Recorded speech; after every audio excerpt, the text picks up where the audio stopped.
cook and the crooked. I was doing my office work when the doorbell rang. My cook auntie came an hour early today, but she looked different today. Her hair was all messy. Her face was swollen. Her sari was not at all well arranged. Well, this is not how she usually comes to work. Most of the time, she wears decent light-colored saris, which goes well with her fair complexion and age.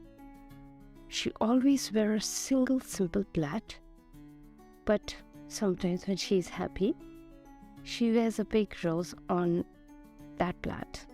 She looks graceful. This way, I get the signal when she is happy and when she is doing just fine.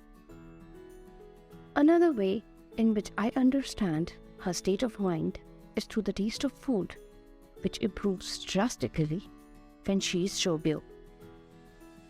But today, she was not looking fine. It was because of her sister-in-law. Like everyone else, I too used to believe that people exist in various shades of grey, and that black or white personalities don't exist. After becoming aware of Auntie's sister-in-law's deeds, I concluded that at least black people do exist. She stays in the village and visits them around 4 times a year. But whenever she visits, they have daily fights, which sometimes turn physical. Auntie has 2 daughters, including one from her husband's first wife. Sister-in-law quarrels with literally everyone in the household, including her 2 adolescent daughters, making the environment of the house like a living hell. And then often things go out of hand when she starts hating everyone, especially Auntie. Whenever her sister-in-law comes to stay, Auntie tries to complete all her household work early and leaves the house to avoid any arguments with her. Today, she came early with a swollen face, which means she must have been beaten the night before. It looked like someone had slapped her with full force. I try not to ask her about these marks because she might not feel comfortable talking about and might feel awkward, embarrassed. So I rather just kept quiet and told her what to cook. But I can understand the frustration and sadness building inside her by the taste of food she cooks.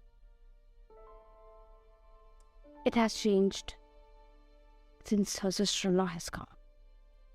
It's heartbreaking, but I feel helpless. Multiple times I have offered help to her, both financially and legally, but Auntie's high self-esteem doesn't allow her to take any free money or help. Furthermore, she doesn't want to face embarrassment in the front of society by going to the police or to the social groups. Auntie's husband neither takes a stand nor interferes in the fight. When his first wife slipped in the house and died due to head injury, his sister, took full responsibility for raising their baby daughter. Due to this reason, he can't stand against her in the fights. His hands are tied. Auntie has a strong feeling that her devil sister-in-law is responsible for the first wife's death, because she has heard people in the village gossiping about seeing a lot of oil on the wife's foot, which might be the reason behind the slip. But this is not the only reason why Auntie suspects her sister-in-law's hand behind the death. 5 years ago, when Auntie used to stay alone with her sister-in-law in the village, the latter created a huge fire in the oven and tried to push Auntie into it. It was a narrow escape for Auntie that day, but it created a constant fear of life in her mind. As a result, she tried to give up her life by jumping in the sea. After this suicide attempt, her husband agreed to bring her to the city, away from his demon sister. All these years, Auntie kept this attempt of a murder by her sister-in-law a secret until one day she opened in front of me. I was devastated, not because of her sister-in-law tried to kill her, but how can someone keep quiet after experiencing such a terrifying incident? While I might blame Auntie for being a coward, somewhere her parents, family, society, and even culture should be held accountable. Parents should teach their girl not to bear any wrongdoings and should continue to support their daughter after marriage.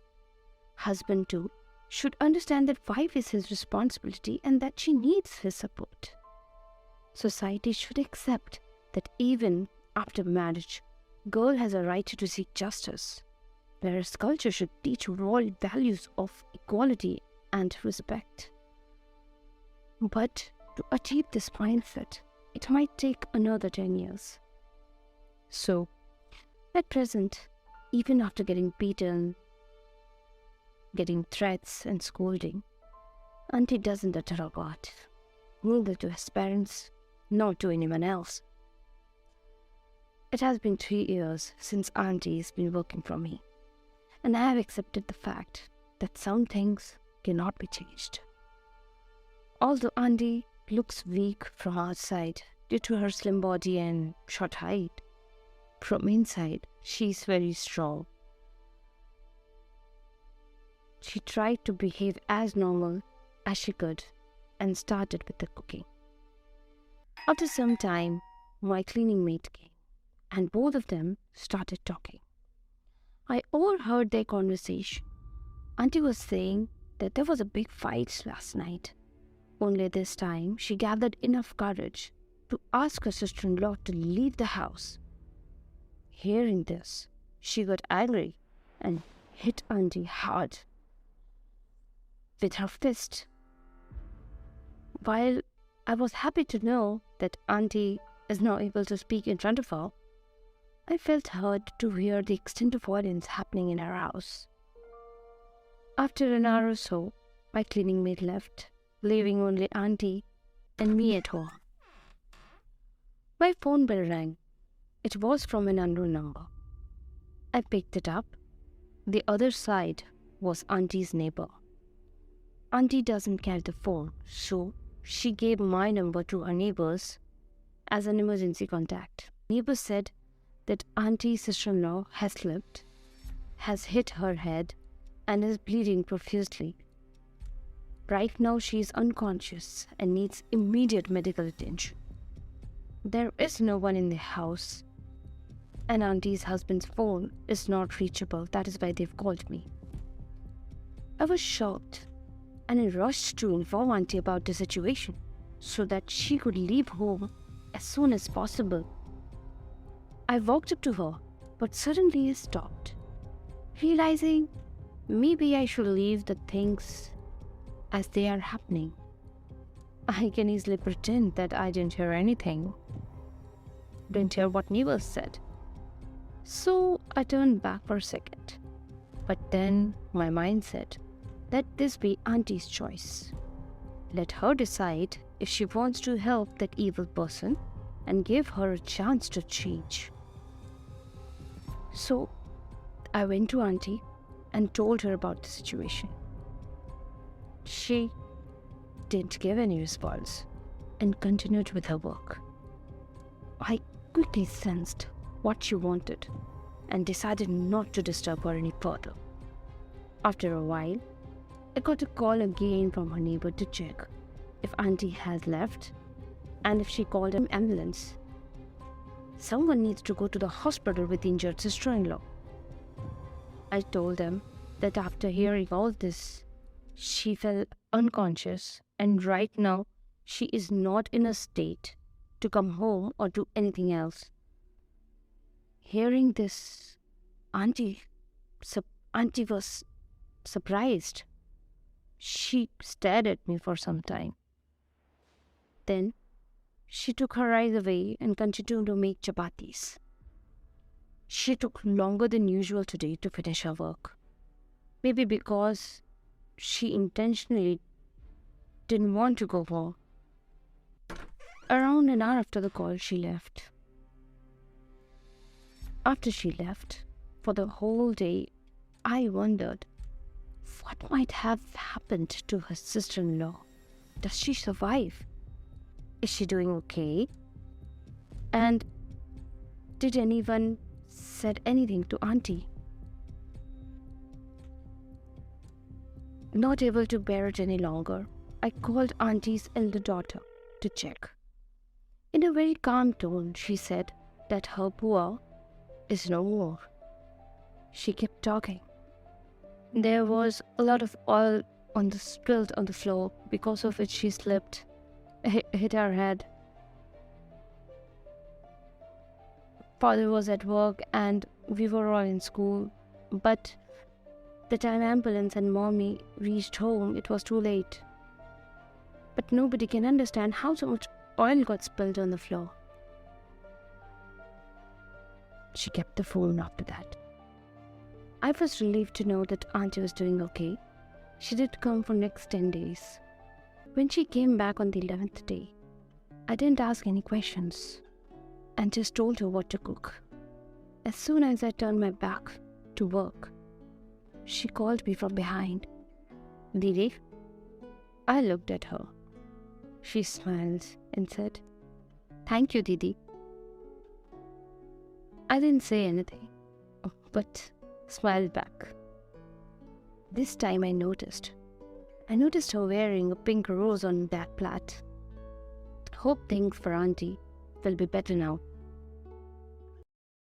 Thank you for listening to this story by Om.